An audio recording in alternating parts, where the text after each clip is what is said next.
Hello good afternoon students. आज बात करेंगे यूपी नीट काउंसलिंग की, क्योंकि आपको पता है कि यूपी नीट काउंसलिंग का डेट आ गया है और बहुत सारे स्टूडेंट्स हमें कॉल करके पूछ रहे थे। जो इस बार हमारे यहाँ स्टार पीएमटी ट्यूटोरियल से जो स्टूडेंट सेलेक्ट हुए थे उनका जो भी क्वेरीज था हम लोग बताए। बट अभी जैसे बहुत सारे ऐसे स्टूडेंट्स हैं जो शायद हमें नहीं पूछ सकते हैं, लेकिन उनकी भी क्वेरीज है, तो हमने सोचा कि इस पे एक इम्पॉर्टेंट वीडियो बनाते हैं जो नीट एस्पिरेंट्स के लिए, जो अभी एग्जाम देके सफल हुए सक्सेसफुल स्टूडेंट्स के लिए बहुत ही फायदा हो सकता है।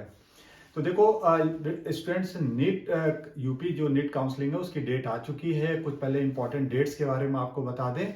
देखो, सबसे पहले ऑनलाइन रजिस्ट्रेशन होगा जो कि 20 जैन से लेकर के 24 जैन तक होगा। ठीक है, ऑनलाइन रजिस्ट्रेशन का ये डेट है। इसके बाद आप जो है जो नोडल सेंटर है वहां पे अपने डॉक्यूमेंट वेरिफिकेशन के लिए जाएंगे।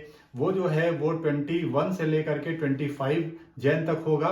ठीक है, तो ये इंपॉर्टेंट डेट्स है। उसके बाद 25 को वो डिक्लेरेशन करेंगे मेरिट का। उसके बाद फिर आप 26 से लेकर या 27 से लेकर 30 तक जो है वो आप चॉइस फिलिंग कर सकते हैं कि आपको कौन कौन सा कॉलेज चाहिए। ठीक है, तो उसके बाद फिर क्या करेंगे कि 1 फैब को रिजल्ट आउट करेंगे और फिर आप 2 तारीख से लेकर 7 तारीख तक, यानी 2 फैब से लेकर 7 फैब तक आप जो है वो अपना डाउनलोड कर सकते हैं। आपका जो मेरिट है वो डाउनलोड कर सकते हैं। ठीक है, उसके बाद फिर आप जो है कॉलेज जो आपको अलॉट होगा वहां पे एडमिशन लेना होगा।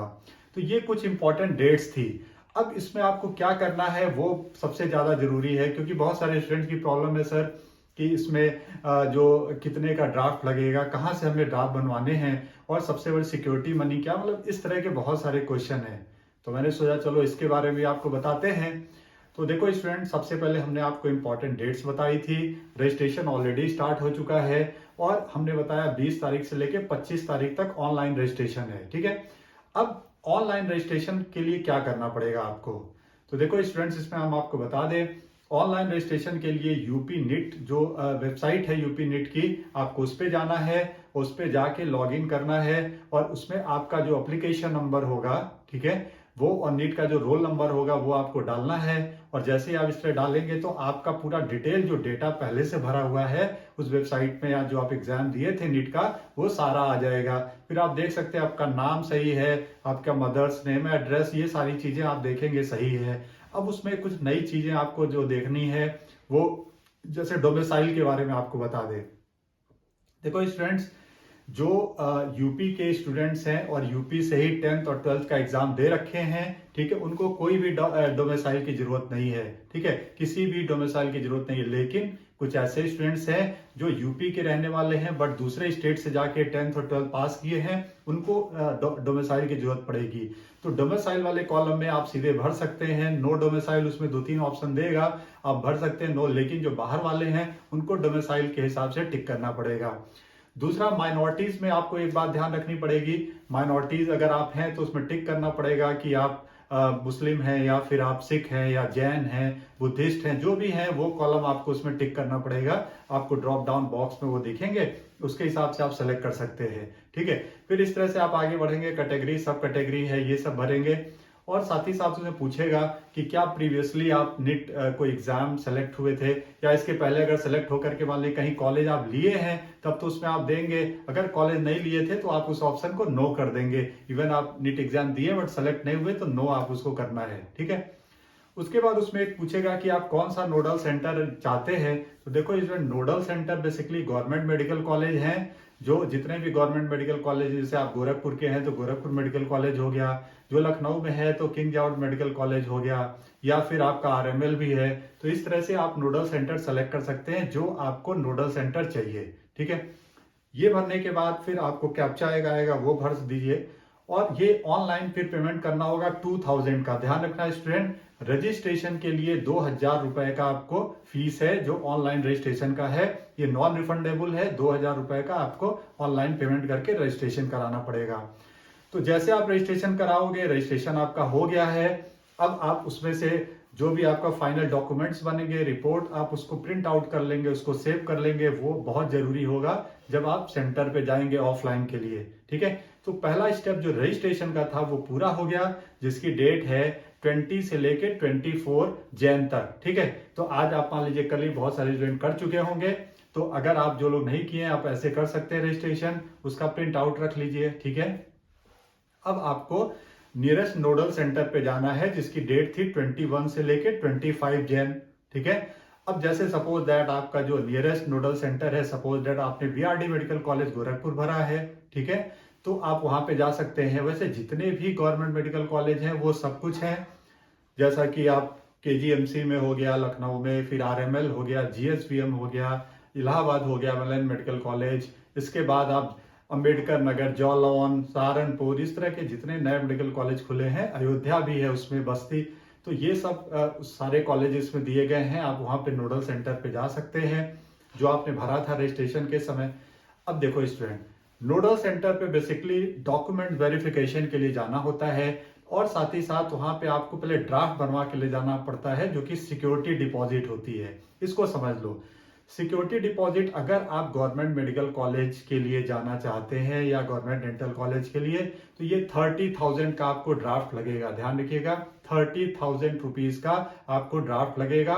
लेकिन अगर आप suppose that private medical college opt करना चाहते हैं, प्राइवेट में अगर एमबीबीएस ऑप्ट करना चाहते हैं, तो इसके लिए आपको 2 लाख रुपीज का ड्राफ्ट बनाना पड़ेगा।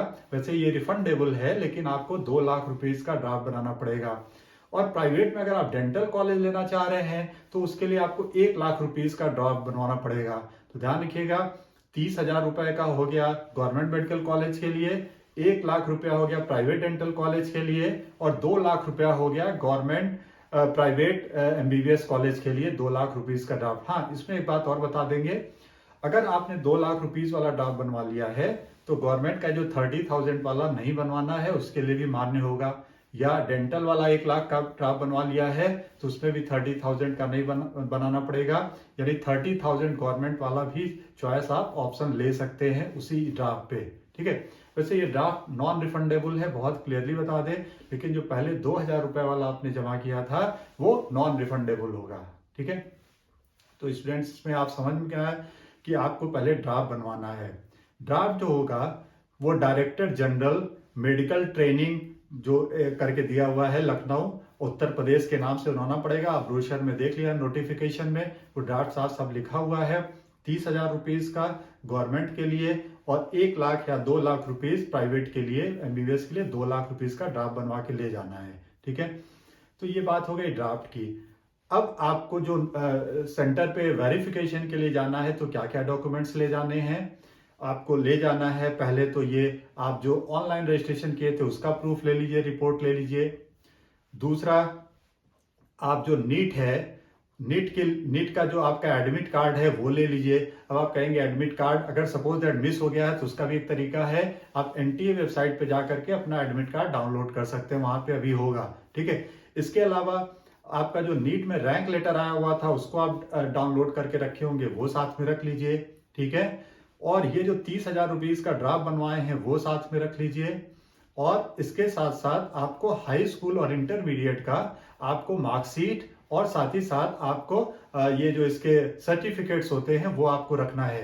ध्यान रखिएगा, हाई स्कूल इंटरमीडिएट की मार्कशीट और इसके सर्टिफिकेट भी साथ में रखना है, ठीक है। और इसके अलावा आपका जो आइडेंटिटी प्रूफ के लिए आपका जो आधार कार्ड होगा वो रख लीजिए, या फिर ड्राइविंग लाइसेंस, या फिर आपका कोई ड्राइविंग लाइसेंस या पासपोर्ट की फोटो का पासपोर्ट हो आपका वो रख लीजिए। एक आईडी प्रूफ आपके पास होनी चाहिए, ठीक है। तो इतनी सारी चीज लेकर के आपको वेरिफिकेशन सेंटर पे जाना है और नोडल सेंटर पे ऑनलाइन जाना है और वो सारी चीज वेरीफाई हो जाएगी। तो इस तरह से आप वेरीफाई कर देंगे।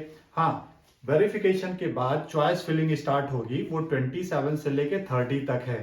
चॉइस फिलिंग में भी बहुत सारे स्टूडेंट कंफ्यूज होते हैं, सर चॉइस फिलिंग कैसे करेंगे, क्योंकि चॉइस फिलिंग में बहुत सारे लोग बताते हैं कि जो कॉलेज चाहिए ऊपर भर दो या ऐसा, बट जो हमारे हिसाब से ऐसा होना चाहिए कि जो कॉलेज की रैंकिंग है, जो जैसा कि आप जानते हैं कि यूपी में केजीएमसी सबसे बेस्ट कॉलेज है, फिर इसके बाद मान लीजिए जीएसवीएम का नाम आता है, तो आप उसी ऑर्डर में ये चॉइस फिलिंग में रखेंगे जो कॉलेज की रैंकिंग है।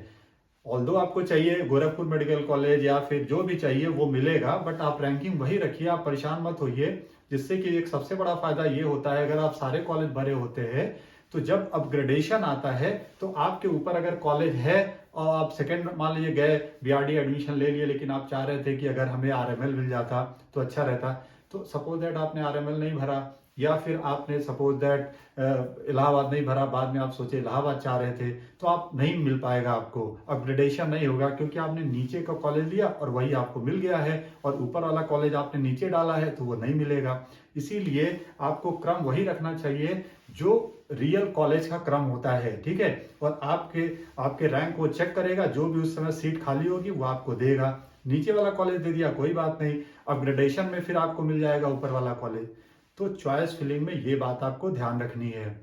फिर 1 तारीख को रिजल्ट आ जाएंगे, जो भी कॉलेज होगा आपको मिलेगा वो आपको दिखेगा। फिर 2 तारीख से लेके 5 तारीख तक आप जो है वो रैंक डाउनलोड कर लेंगे, अपना कॉलेज वाइज जो आपका अलॉटमेंट लेटर है वो डाउनलोड कर लेंगे। उसके बाद आपको कॉलेज में जाके रिपोर्ट करना है।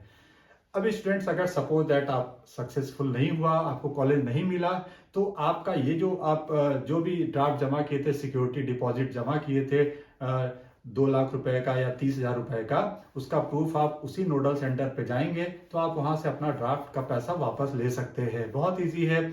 और अगर आपको कॉलेज अलॉट हो गया तो उस कॉलेज पे जाएंगे एडमिशन के समय, तो वहां से आपको रिफंड हो जाएगा। ठीक, तो ये हो गया। अगर नहीं आप चाहते हैं रिफंड, तो फिर सेकंड काउंसलिंग के लिए वो वैलिड होगा, और सेकंड काउंसलिंग की जब डेट आएगी तो आपको ये सिक्योरिटी डिपॉजिट नहीं बनाना पड़ेगा, वो वहां पे काम कर जाएगा। तो स्टूडेंट, इस तरह से आप सेकंड काउंसलिंग में जा सकते हैं।